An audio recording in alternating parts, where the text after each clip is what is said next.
Welcome to the Grow My Salon Business podcast, where we focus on the business side of hairdressing. I'm your host, Anthony Whitaker, and I'll be talking to thought leaders in the hairdressing industry, discussing insightful, provocative, and inspiring ideas that matter. So get ready to learn, get ready to be challenged, get ready to be inspired, and most importantly, get ready to grow your salon business. Hey, it's Anthony Whitaker here, and welcome to today's episode of the Grow My Salon Business podcast. As always, it's great to have you here with us today. Now, many of our listeners will know that my hairdressing background started with a 10-year stint at Vidal Sassoon salons and schools in London before going off to do my own thing. However, like all hairdressers, whether you worked at Sassoon or not, most of us are interested in how the brand has continued to evolve on its 65-year journey thus far, which is a major feat in itself. Now, I always say that part of what Vidal Sassoon, the man, did was change the way that we looked at and how we worked with hair. But to my mind, every bit as important as that is that he showed that change and continuing to evolve is essential if you want to survive, not just in hairdressing, but in any business. And over the last few years, the Sassoon brand has continued to evolve, and very recently they announced that there were some big and exciting changes that would happen in both London and Los Angeles simultaneously. So my guest on today's podcast is my good friend and former colleague, Mark Hayes, who is the International Creative Director at Sassoon, and he's going to tell us all about it. So without further ado, welcome, Mr. Mark Hayes. Thank you very much, Anthony. Good morning. Good morning, everybody. So, how are we all? Well, I got through the introduction. I know we had a bit of a laugh beforehand and stuff, and I had to sort of redo it a couple of times here. But we're off to the races. So it's great to have this opportunity to catch up with you on a personal level and on a professional level. So tell us all about it, Mark. I don't have a lot of notes here to bounce off. All I know is that Sassoon made a big announcement on social media, and I've been able to sort of research a little bit about what's happening. But it sounds really impressive because like a lot of things, when you're a big player, and Sassoon is a big player in the world of hairdressing, when anything goes wrong, everyone hears about it and everyone's got an opinion. And so it's no secret that like a lot of businesses, you've had challenging times over the last 3-4 years with COVID. But so this announcement is really exciting, and I'm excited to hear about it. I'm sure everyone else is. So over to you. Yeah, no, it's amazing because really, when you as you say, Sassoon first salon 1954 Bond Street. So that's what's that? It's getting on for 70 years, isn't it? Yeah, it is. It is getting on for 70 years. Even 80? Yeah. Is it 8? Well. Anyway, yeah. So you were good at maths, were you? Exactly. Me and Richie Sunak were like that with the old math thing.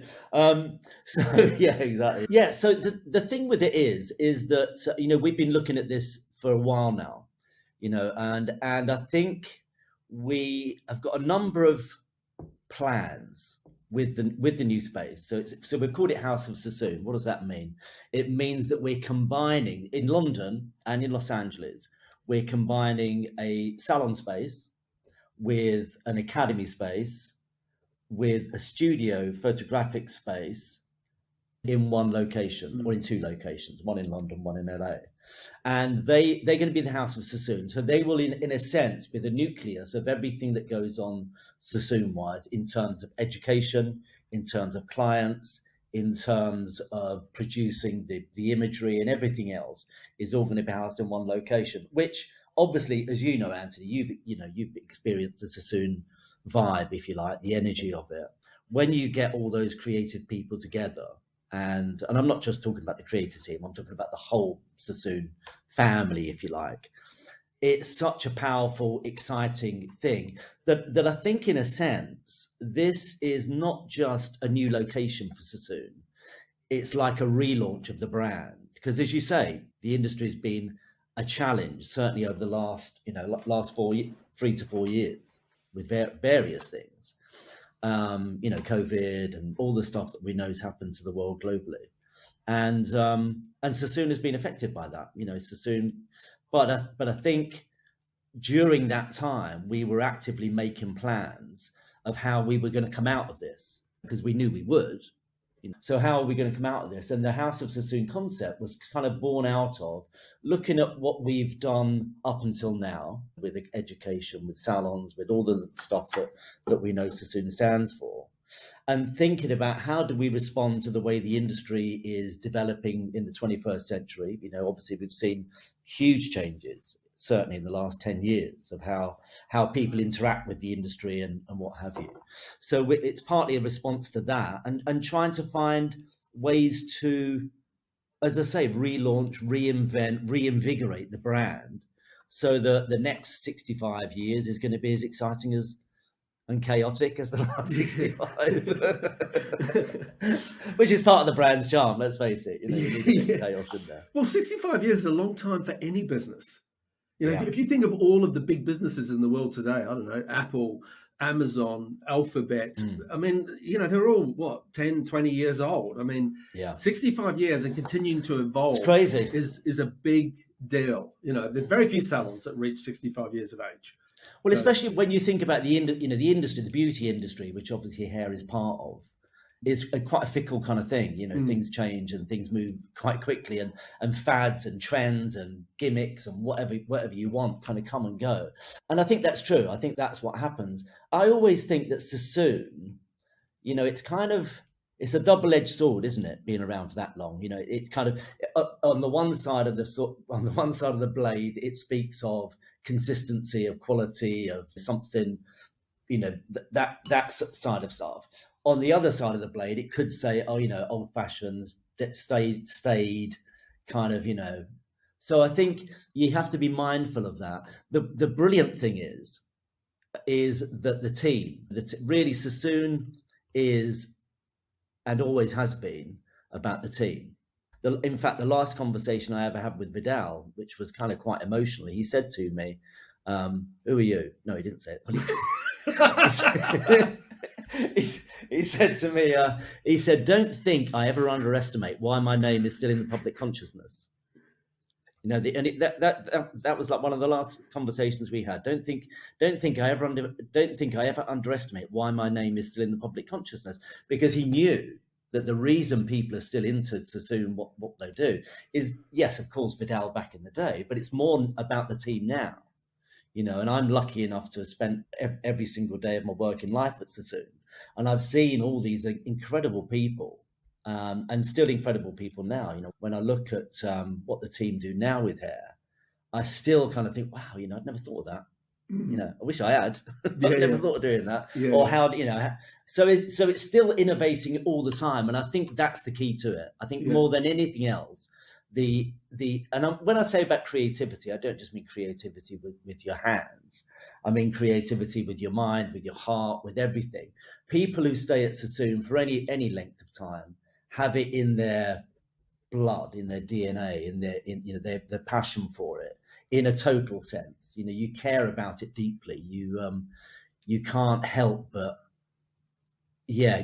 just feel totally and utterly responsible for it. The brand, and cherishing it and nurturing it and making sure that's the ultimate kind of thing, that the brand is held as sacrosanct. That's the kind of thing, and everything we do is geared towards that.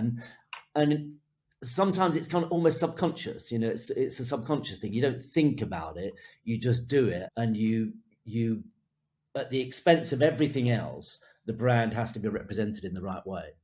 I believe that, and I know everyone that works at Sassoon believes that. Okay, so many good points that I wanted to touch on. Going right back to House of Sassoon, it's obvious, but it's not obvious. It's like, why didn't I think of that? It's like when you talk about the house of, it's usually the House of Gucci, the House of Chanel. It's those big fashion brands. The House of Fun. The House of Fun, which welcome to. Sorry, just came into my head. Yeah, exactly. Which have reinvented themselves. It's like I watched the Gucci movie again. You seen the Gucci movie? I'm sure you have. Yeah. I watched that again over Christmas. Great movie. I loved it. And often you see these fashion brands that have completely reinvented. And so I'm sure I'm not the only one that has sort of sat there and looked at hairdressing brand, i.e. Sassoon, and gone, well, I wonder if that's possible with a hairdressing brand as well. And Let's see. Yeah, well, let's see, because there is no real forerunner that you can say, well, yeah, look at this and look at that. I mean, most hairdressing brands have their day in the sun, and most of them do not get anywhere near 65 years. So let's see will be really interesting. I'm sure it could. But the word that sort of springs to mind is when you talk about the house of, and you talk about this reinvention, is heritage. There's a wonderful heritage in the brand Sassoon, and that's something that needs to be played on. And then the other thing I scribbled down was that I don't know who said it, but someone once said, the thing about business, if you want it to change and evolve and grow, is it's not just about getting new ideas in, it's about getting old ideas out. And the more you think about that, the truer it is. And I think that's one of the reasons why a lot of businesses don't survive and reinvent, is because they're, the person at the top of the pile is hanging on too much to the way things were done when they were a boy. And in my opening thing where I said about Vidal, I've always thought that about him, that it wasn't just about, I'm going to change the way people look and think about hair. It was the whole thing about change. Like, okay, so the whole world's going in that direction. I'm going to go in this direction, and let's see what happens. And I think that's great.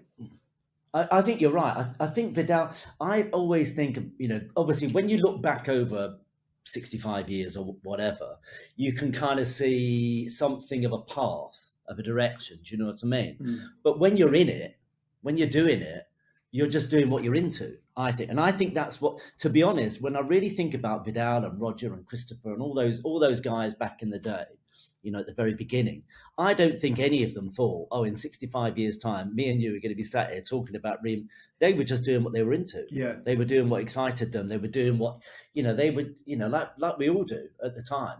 When you're in it at the time, you're just thinking, I'm into this. I want to do this.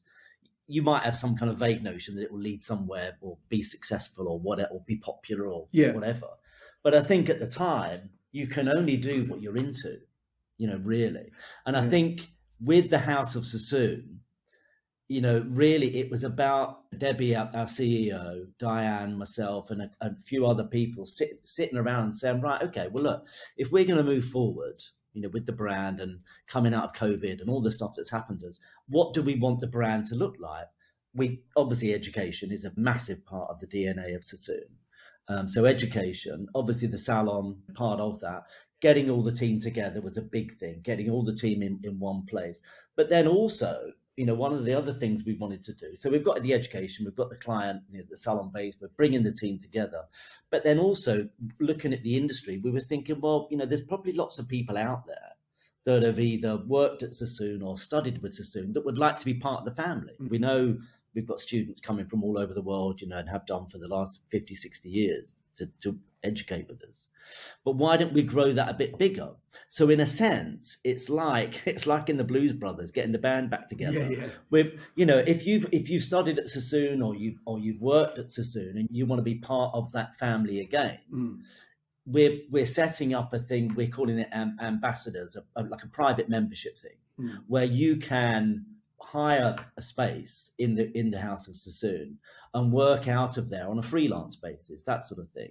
So in a sense, it's a flexible, it's not only the House of Sassoon, the team, it's also the House of Sassoon for the extended family, because that's kind of what Vidal always used to refer to with students, once and you said it in your intro, once you've studied at Sassoon or once you've been part of Sassoon, it's always in there. You kind of feel part of it, which obviously everyone is.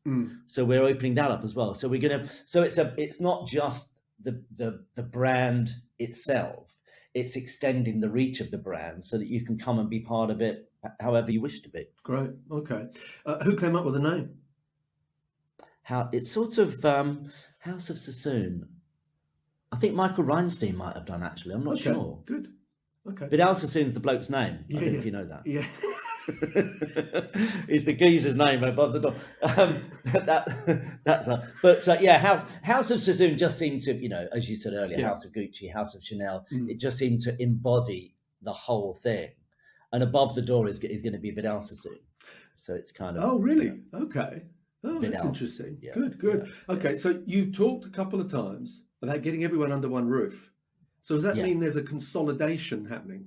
Are some of the salons that currently exist yeah. all coming in under one roof? Are they? Exactly. Yeah. Okay. Exactly. So I think one of the first times we experienced this, it was in when we had Buckingham Gate, and we had all of the academy. Because before that, we had 3 or 4 academies in London, which you'll remember.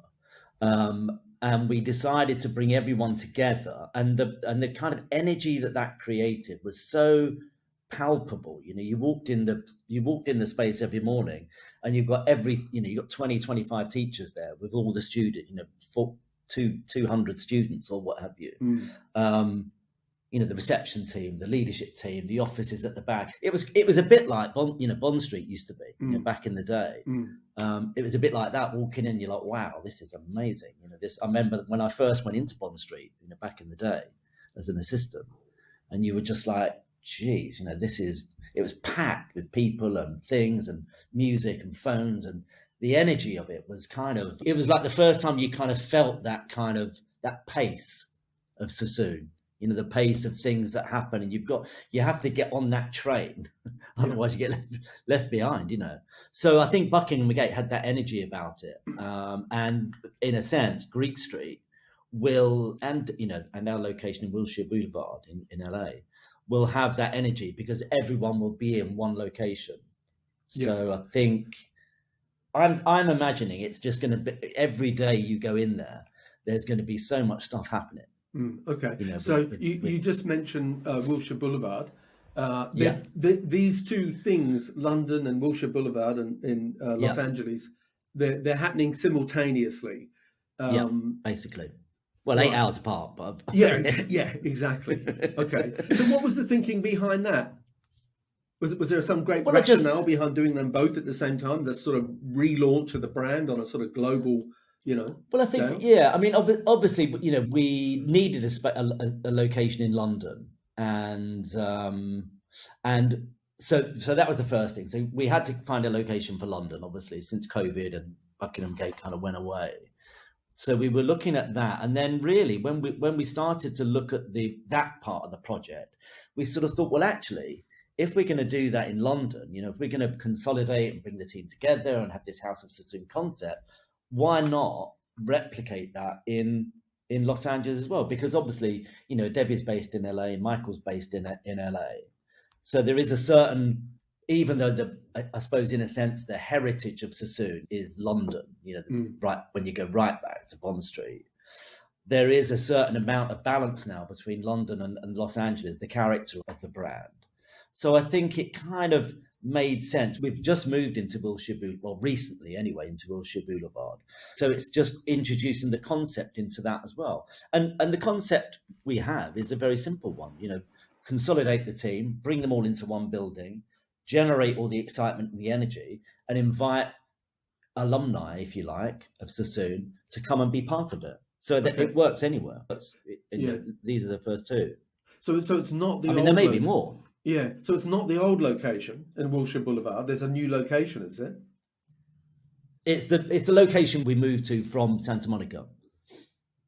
Right. Okay. When we left Santa Monica, so it's that same building. It is that same. Right. Got it. Yeah. Got it. Okay. But the education, which is component, beautiful. Yeah. The education wasn't Santa Monica, and that's all now under one roof there. Okay, exactly. That's exciting. So, 10 million quid, 10 million pounds was the number that was floating around the media that had been invested in this big investment. That's exactly. The same ownership. You mentioned Michael before, Michael Reinstein. So same ownership, just a massive big investment into reinvention of the brand. Fantastic. I mean, the thing is with Michael, he's absolutely he grew up with Sassoon. I don't know. Many people don't really know Michael, but he grew up in Los Angeles, and he was a contemporary of Vidal's children. Eden and Elan. He was friends with them, so he's always been around. He always says, I've always been around the Sassoon brand. And he used to talk about when Vidal and Beverly used to walk into a restaurant in LA, they were like celebrities, or they were celebrities. So he said he always used to see that. And he said when the opportunity arose for him to acquire the Sassoon Academy and Salon brand, he leapt at the opportunity because he feels like a lot of other people. He feels like part of it, part of that family. So so he's made a massive commitment to the future of the brand, and super excited to realize it.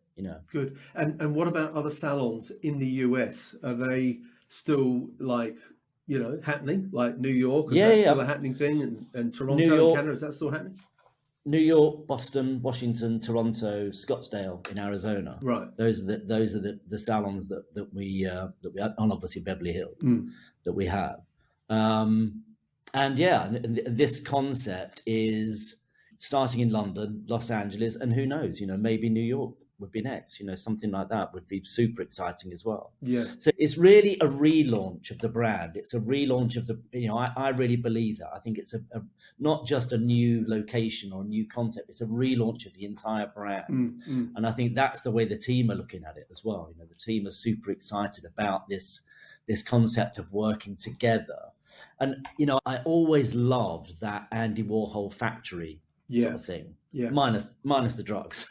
But I love the idea of artists and photographers and, musicians and all those kind of cool people hanging out. I've always had in my mind, I've always seen Sassoon like that.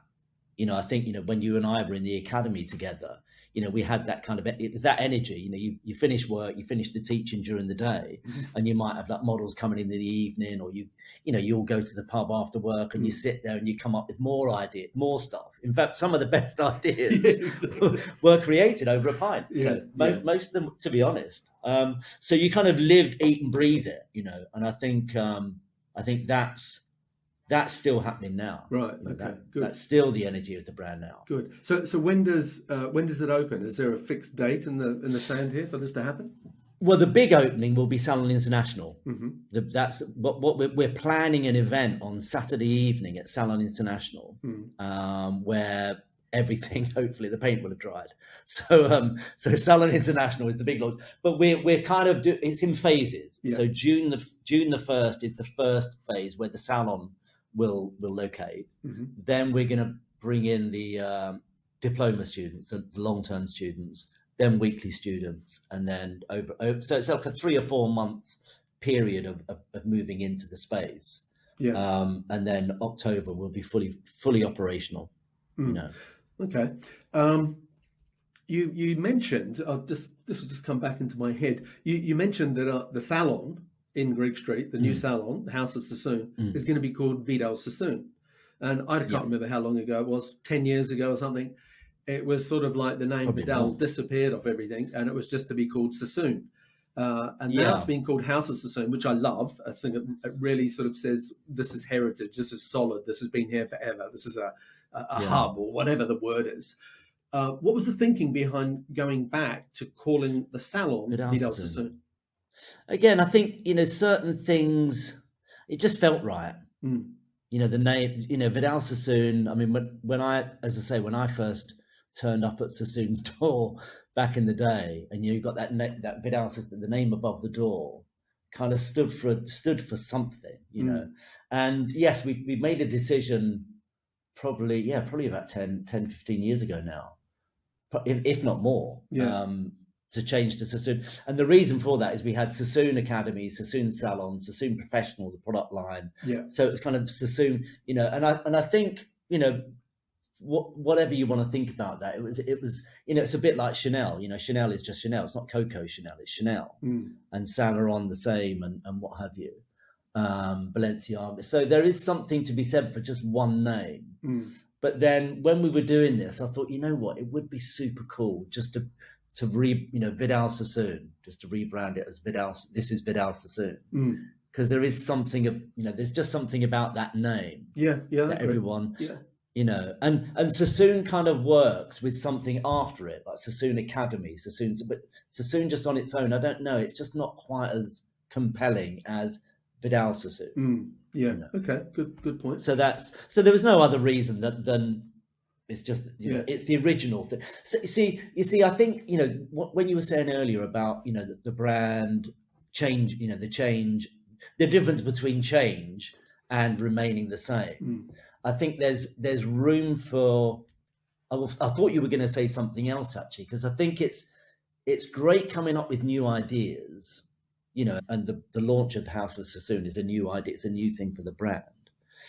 But I also think there's merit in using, not necessarily staying the same, but using stuff you've done before that you might have forgotten about, or stuff that you'd have done.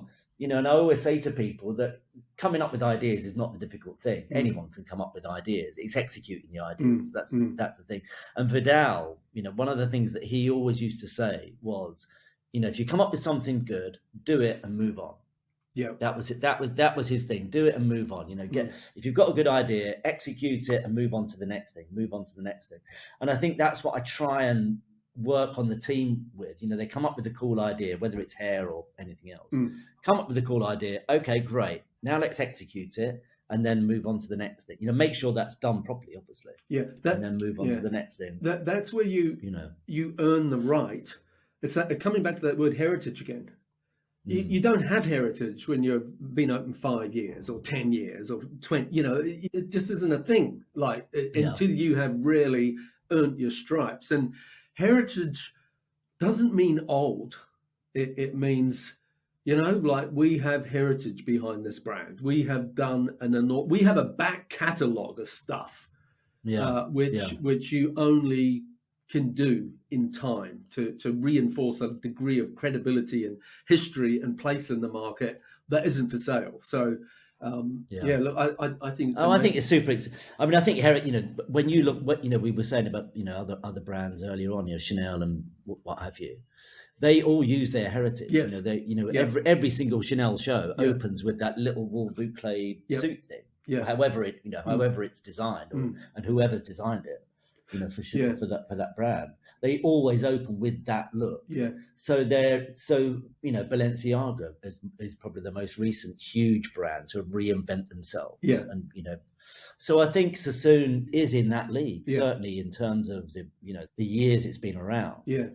And and in a way, it's using the heritage it's using the heritage to inform what you do now with hair, because I think, to be honest, I always say that in some ways, the way Vidal envisaged hair being done, in the first instance, Vidal wanted hair to move and be free and reflect the socio-economic trends at the time. That was his whole thing. People were, there was sexual liberation, there was all this kind of liberation going on. He wanted to cut hair, work with hair in a way that made the hair move in a cool way and fall back into place. That was his idea. And then later on in the 70s, the whole idea of wash and wear hair, the whole idea of, just letting your hair dry naturally, and the texture and the movement and all that sort of stuff, came in as well. And that suited people's lifestyles, because they wanted to, they didn't want to spend ages sat there, blah, blah, blah with their hair. Yeah. And I think now, when you think about it, who's got more time now than they did 5 years ago, 10 years ago, 50, 20, 30 years ago? Forget it. Life now is so in a way, Sassoon's philosophy with hair is more relevant now than it was back in the day. Yeah. So I think, Yeah. Let me jump in with this. It's quite a momentous week in that, we're talking about Vidal, we're talking about where it all began, the 60s, and this is the week Mary Quant passed away. So super sad. Yeah, and you talk about the heritage of all that. I mean, there's an obvious, what's the word? There's an obvious connection there. There's an obvious thing to celebrate, because it was a very tight sort of collaboration where at the beginning they were both sort of exploding onto the scene in the same way. Yeah. Anything you want to? Any tribute you want to pay to Mary Quant at this point? Mary Quant. It seems relevant to say something. She was quite an amazing woman. I met her a few times, and the first time I met her, I was an assistant and I'd gone down to Bond Street. I was based in South Montreal, but I went down to Bond Street to work for the day, and Mary Quant came in. She came in pretty regularly to have her hair done, and I remember we'd launched the product by then. We'd launched the brown line, so everything smelled of cherry almonds, the whole salon. But Mary used to have a particular treatment on her hair. So anyway, Mary comes in, and I think it was a guy called Raphael that was doing her hair at the time. And someone said, "Oh, can someone go and get a beer for Mary? Because she used to have like a beer on her hair." Right? Oh, on her hair. Oh yeah. Right. Okay. So Yeah. not to drink. It was No. So this is the thing. Yeah. So this assistant gets sent off to get a beer for Mary. Yeah. Off they go. So we're all kind of there, watching what was going on and what have you, running around working and what have you. And this guy comes back after being gone for about 15, 20 minutes. Mary Quant sat in the basin with her hair soaking wet, comes up with a beer, glass, napkin, tray, and hands it to her. And I swear to you, she just sat there. She looked at him. She went, "This is my hair, you idiot." He thinks she will, there you go, Mary, have a beer. Lunchtime, Mackerson or something. You know what I mean? Oh God. So and then I mean she was the thing about Mary Quant was she was tiny. She was a tiny little thing. You must have met her when in Slope when you were in. No, I didn't meet her. I saw her at events, Okay. once, but yeah, I didn't meet her. So we were doing this event for the fellowship, and it was their 60th anniversary, I think, or something. And they wanted each hairdressing company. Have we got time for this story, by the way? Just. All right. We were doing they wanted us to do the decades of the fellowship. So obviously Sassoon, we were given the 60s, and they wanted a celebrity to open each decade. Yeah. So obviously me and our press officer at the time, Susie, phoned up Mary Quant's PA, and would she come and open the show? Oh yeah, she'd be delighted, blah, blah, blah. So anyway, so the big night comes. Mary Quant turns up. Me and Suze go out and meet her in the foyer of this hotel we were doing the event at. And we've got 5 models that we're going to present on the stage and all the rest of it. So Mary turns up. Hi, Mary. And she, as I say, she's tight. She turns up in this massive big limo or whatever it was. And Tynich comes in and we're having dinner for this event, right? So in she comes and we sit down and we're talking, and it's kind of noisy in the place. So she's talking like that. And I'm like going, when you can't quite hear, and I'm like, right, trying to help this guy, and she sat in between me and Suze. Anyway, the waiter comes over. Would you like a glass of wine? And she's going, oh yeah, yes. Gets a glass, pours the old white wine, goes in for the soup course or whatever. So she has a glass of white wine. I'm thinking, all right, nice. She has another one. I'm thinking, I kind of clock it. And then the main course, and we're on straight after dinner. So sooner, straight after dinner with our thing. So anyway, so then the main course comes around, and Mary, would you like a glass of red wine? Oh, yeah, lovely. Glass. And I'm thinking, Jesus, she's going to be pissed by the time. She's only a tiny little thing. She's going to be pissed when she goes on. So I'm looking at Susie. Susie's looking at me, and I'm thinking, no, it'll be fine. And I'm super excited that Mary's going to open the show. I'm thinking it's going to be amazing. Yeah. And then as I'm watching her knocking this wine back, I'm thinking, maybe this is going to be a disaster. I didn't realise. Anyway, so they come over. So Mary's had half a bottle of wine in both courses. They come over, they say, "Oh, Mark, we're ready for you now." So me and Mary and Susie go backstage with the models and everything, where they're being prepped. And we walk back, and she's going, so what, in this tiny little voice, what do I do then? I'm like, well, you're introducing the show. What do I do? I'm thinking, oh my God. And then they hand her this microphone that's about as big as her, this huge, great big microphone. And I'm just stood there thinking, oh my God, this is going to be a disaster. It's going to be a disaster. I know it is. It's going to be a nightmare. And I was thinking, this is going to be so cool. It's one of the first things I did as creative director as well. Anyway, on goes Mary. So anyway, the MC's like, now, ladies and gentlemen, blah blah blah. We're gonna have this show from Sassoon. Please welcome on stage, living legend, British designer Mary Quant.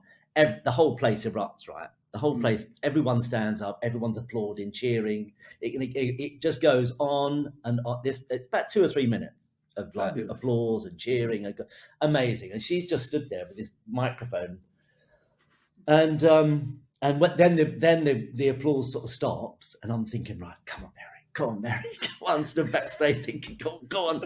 And I swear to you, she just launched into this story about Sassoon, And she said, about meeting Vidal for the first time, about going into the salon in Bond Street, having a haircut, and the sense of liberation and blah, blah, blah. And she told the story about him cutting her ear as well, bless her. And she said, really, Vidal Sassoon and the pill changed everything in the 60s. Yeah. So anyway, the next day, Vidal hears about this event because he was always interested in what we were doing. He hears about this event, and he called me up and he said, "Oh, hi Mark, how was the event at the village?" I said, "Yeah." I said, "Actually, Vidal, Mary just said you and the pill were the best things in the 60s." And he's like, "Well, that's good company to be in, isn't it?" Exactly. I was like, yeah. Exactly. Oh, great story. Great story. So she was a little powerhouse, and Vidal, Vidal used to talk about her so fondly about that whole. And as much as anything else, she was a disruptor, the same as Vidal. She wasn't. Exactly. She was kind of into doing her own thing, and from literally nothing, she created this brand that's still huge now. In Japan, you see that little Mary Quant daisy symbol, everywhere. Yeah, So it evolved a lot from the miniskirt into the whole cosmetic. Absolutely. Yeah. And it was the first time that fashion moved from Paris to London. Yeah. Paris obviously being the home of fashion. Yeah. It was the first time in that period that London became the center of everything. Yeah. Not just hair with Vidal, but fashion, Mary Quant. So it was literally a sea change moment. Everything changed from that moment on. Yeah. End of an era. Yeah, without a doubt. Well, that was the beginning of one era, and now it's the end of that era with her passing. So yeah. Okay, let's get back to talking about the House of Sassoon. Yes. There's an obvious connection with, like this was happening pre-COVID. I'm thinking of Soho House.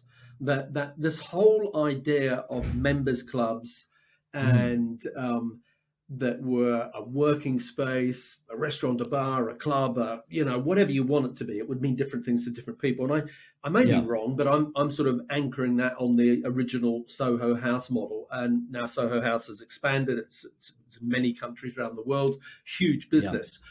Yeah. And it is a great model. And it is something of this generation, without a doubt, and so you've already seen certain salon groups in London and in other countries that have already sort of gone down this road a little bit because it fits in with those things you were talking about, the freelancer, the photo studios. Before we were recording, we were talking about WeWork.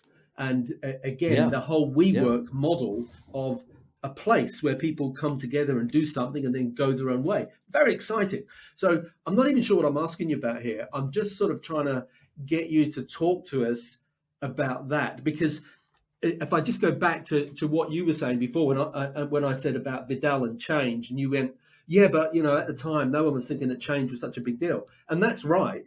When Vidal was in his late 20s, early 30s, whatever it was, there was an irreverence about change. You didn't think about it. It was just like full speed ahead. You had nothing to lose. You had no history. You had no heritage. It was just like, I'm going to change the world and get on with it. Whereas once you've got that heritage and once you've got that history, you have to think very carefully about change, or you can stuff things up completely. And so to change requires a lot of courage, as well as a lot of money. It requires a lot of courage. It requires being brave to change. And that's what I love about what you're doing. So talk to us about how things like Soho House, things like other salon groups that might have done this or done things like this, and just general sort of millennials, Gen Z, how the way the world is moving and why that's influenced you to do this. It's interesting, isn't it? Because I think, you think back on it, right? And we touched on it just now. You go to work, you work in your workspace, but then if you want to socialize, you leave your workspace and you go to a social space and you have your drinks or dinner or whatever. Yeah. So they were very separate entities almost. I think back in when we were both at Sassoon, you kind of, even though you hung out at Sassoon a little bit, eventually you gravitated to a different space. Yeah. I think now the lines, and I hate all this, the lines between work and play are blurring. I hate all that sort of speak. Yeah. But it's kind of true. Exactly, it is true. Yeah. It's kind of true. You can go into a space now where, yes, work is conducted but play is happening there as well. Collaborations are happening. And it just it goes back to that, the idea of the factory where people just kind of turn up and they just kind of hang out, and that's the environment, that's the energy that I love, because all of the coolest things that have happened at Sassoon, certainly in my lifetime with the brand, all of the coolest things that happen with the brand happen with that kind of vibe about it. It's not, you don't sort of set a time for these things to happen. They just kind of, you know what I'm saying? They just kind of happen. You might have just the right people at the right time and the right conversation and the right kind of energy. And then you start a conversation and all of a sudden you're thinking, actually, yeah, that's really cool. And then you take it somewhere. Yeah. And I think the workspace now is much more about that type of energy than it is about coming in, doing your job, finishing your job, and leaving and going somewhere else to have a cool time. And I think the House of Sassoon will naturally be that kind of environment, because you'll have all the people there, you'll have all the team there, then you'll have the friends of Sassoon, let's call them that, the ambassadors and the members will be there, the clients, obviously, the models from the shoots, who are all cool people as well. You'll just have this kind of melting pot of stuff going on. You're in the middle of Soho, which is arguably traditionally one of the most exciting parts of London, with all the stuff that goes on there. Yeah. And I think it made sense for the brand to evolve in that way, because it's always kind of been that sort of brand anyway. For anyone that's worked at Sassoon or studied with Sassoon, they'll know that the energy about Sassoon is just the fact of cool people hanging out together, eating, breathing, sleeping hair in a very particular way. The way we work with hair is very specific. And all of the ideas that relate around that, whether it's how to deliver the hair or how to manage or lead the all the ideas that come up are born out of a cool collaboration. And that's the environment that the House of Sassoon will be. So on the ground floor, there will be a Vidal Sassoon salon with employees in it. Yeah, exactly. And then, employees, but also the concept is that with our diploma course, which is obviously our long-term beginners course, they will gravitate through their course. It's split up into different stages. On the last stage of their course, they'll actually be housed in the salon itself. Okay. So they'll be still with a teacher and everything, but they'll be working in a salon environment. So the whole thing is, from a beginner's perspective, it's geared towards kind of being in the classroom, and then at the end of your course, coming out of the classroom and being in the salon. So you get that experience, if you like. Yeah, it's almost like a graduate. Exactly. Salon. Yeah, exactly. Yeah. It's staff training, basically. Cool. Yeah, staff training. That you and I do staff training. Yeah. which was like the Sassoon. For those people who don't know, that's the Sassoon finishing school. Yeah. Which was, I was lucky enough to. You taught it, didn't you? Teach it as well at one stage. I didn't. I covered people once or twice. It felt like you did. Right. Okay. Yeah. But teaching staff training was always perceived as the ultimate accolade of Sassoon. If you taught staff training, that was you must. Know I was lucky enough. Yeah. You must know what you're talking about. If you also you have to be able to communicate with young people who they're the next generation, if you like, of Sassoon. So you have to kind of harness and direct and push them forwards. Yeah. But still, hopefully, trying to give them a little bit of commercial awareness and what have you, at that stage. So I think that's going to be staff training, and that will be housed in the salon space, which is the ground floor. Yeah. And then on that floor as well, there's the photographic studio, which is housed at the back of the building, which is a big white space, natural daylight, which will be super cool. And then the rest of the floors, it's 5 floors in total. The rest of the floors are dedicated towards classrooms. There's this amazing decking space that's opens out, that will be used outdoor. Yeah, right, so it'll be fabulous for at least two weekends of the year. When it's exactly. At least so that'll be amazing. Of the year you can use it. Exactly. Without an umbrella. So that's there as well. And then as you go up, there's different classrooms, different locations. Each floor will have like a sort of student lounge area where people can just hang out and kind of outside of the classroom, so to speak. And then on the top floor, there's the admin department, where everyone looks after the students and everything else, and then also the team room, the team lounge, what we used to call the staff room. Right. Okay. The staff room. Okay. Would that be a bar? Would there be a bar in there anywhere? There's enough bars in Soho. Right. Okay. Jesus Christ.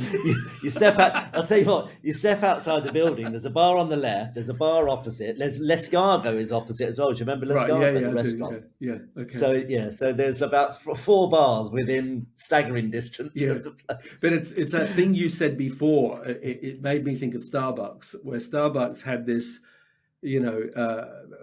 motto, whatever the thing was that they called it.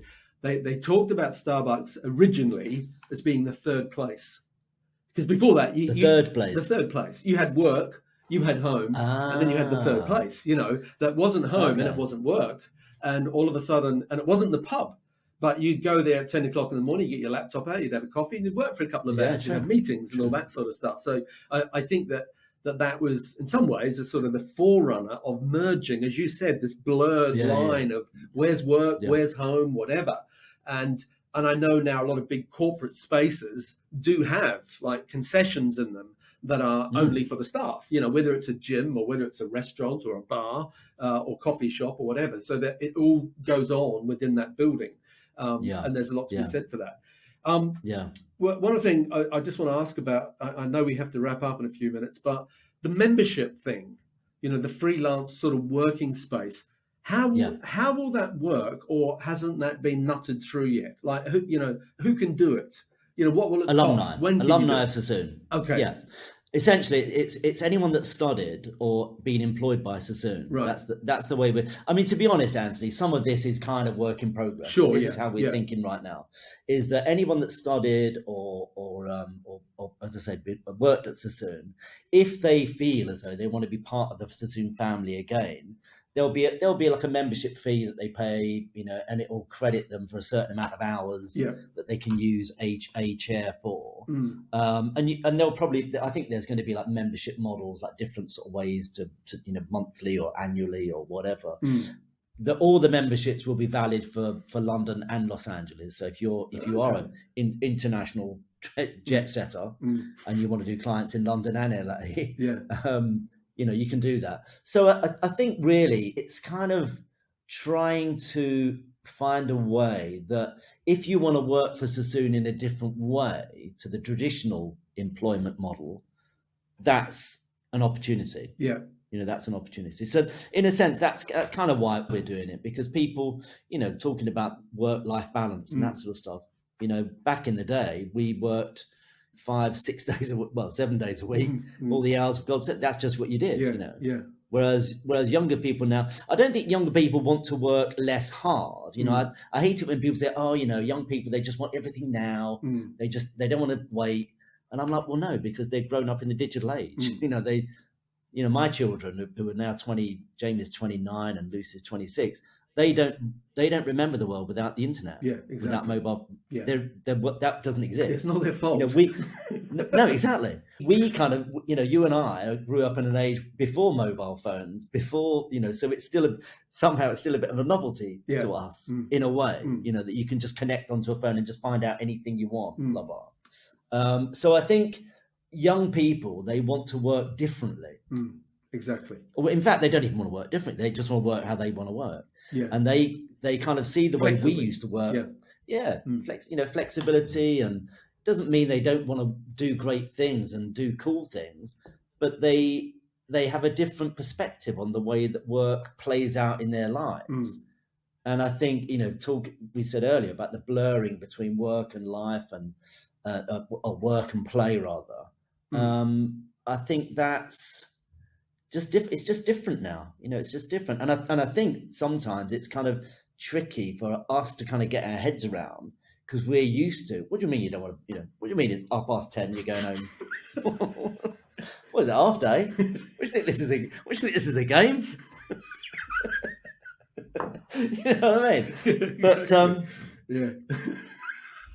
but you see, but people say about Gen Z and all that sort of stuff, and they've got no commitment to things. They just want everything.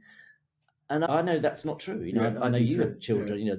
That's not true. They want to work. They want to, they want to do cool things, and they want to what have you. But their values are different, and they should be. They should be different. Yeah, Jesus, imagine if everyone was like us. Yeah, exactly. Last thing I just wanted to acknowledge is the space that it's in has a great history. Central St. Martin's, college and Condé Nast, etc. So are you walking into a space that's in many ways sort of laid out and got the different things that you already need within it? The structure, absolutely. The structure, I mean, we're super lucky. I mean, Debbie has to take a massive amount of credit for finding this place and securing it, because it's no easy. What it's like buying properties and stuff like that. Even just buying the personal properties, but commercial one is even more than that. So I think structurally it's pretty sound. It's pretty sound. So the actual build out won't be quite as arduous as maybe some. Obviously, there are certain specific things you need for a salon. Water, electricity, light. So from a structural point of view, it's absolutely beautiful. It is a really beautifully. It's actually two buildings that have kind of been knocked together. So you've got the Georgian facade of the one side of the building, and then a modern facade next to it. And inside, as you go in, it's a double. Kind of every floor is like a double space. Great. So it's It's. I can't wait for you to see it. I can't wait to go. I can't wait to go. You know what I mean? Yeah, definitely. So it's a super exciting space, and what we're going to do as well. And actually, this is where your listeners can come into this. Yeah. Is that what we're going to do is to realize the history. We've spoken about the heritage. Is that as you walk in the building, excuse me, as you walk in the building, over the 5 floors all the way through to the top, we're going to run like a history of Sassoon all the way through it. And what I'd love to have is, obviously we'll have pictures of all the iconic hair and maybe some of the team and all that sort of stuff. We are going to try and have artifacts of Sassoon. Like what I'd love to do is, for example, if you've got the image of the Nancy Quant picture, what are you laughing at? The image of we'll come back to that. Hold on a minute. The Nancy Quant picture, you would have like a little monitor next to it that would have footage of the Wild Affair, the movie that the Nancy Quant haircut was from, and then a little caption. So it really is like a gallery. So anyone that walking into the space can kind of go through, and the Olympics, like the video of the Olympics, 84 London Fashion Week, when we sponsored that, all that sort of stuff will be all the way through the building. What are you laughing at? No, I was just thinking about the where the Prime Minister lives, 10 Downing Street. When they, in that movie Love Actually, which I'm sure you've seen, everybody's seen Love Actually, and there's all the pictures of the Prime Ministers on the stairwell as you go up. I was just having visions of like the history of Sassoon and thinking of some of the things that would and maybe wouldn't, hopefully, be on that display. Anyway, that's a story for another day. So listen, exactly, I know conveniently, I know that you had to go at this time, so I really wanted to thank you for the time you've given us. So thanks very much for that. Mark, where can 100%. People connect with you on Instagram, or the brand on Instagram, or website? What social media channels, etc.? Can you tell us what they are? Okay, so I'm Mark H. Sassoon on Instagram, and Sassoon is sassoonacademy.com. essentially. It's where everything happens, SassoonAcademy.com. And also we've got Sassoon Online, right. SassoonOnline.com. So let me just wrap things up here. I'll put those links on our website and in the show notes for today's podcast. So if you're listening to this podcast with Mark Hayes and have enjoyed it, do me a favor, take a screenshot, on your phone and share it to Instagram stories. And don't forget to subscribe and leave us a rating and review on the Apple Podcast app. So, Mark Hayes, to wrap up, thank you so much for giving me an hour of your time. My pleasure, Anthony. Absolutely. It's been great Always. to be able to grill you and ask you these questions and get a sensible answer from you. What do you mean? So great talking to you. Okay. You too, mate. Cheers, mate. Thank you for listening to today's podcast. If you'd like to connect with us, you'll find us at growmysalonbusiness.com or on Facebook and Instagram at growmysalonbusiness. And if you enjoyed tuning into our podcast, make sure that you subscribe, like, and share it with your friends. Until next time, this is Anthony Whitaker wishing you continued success.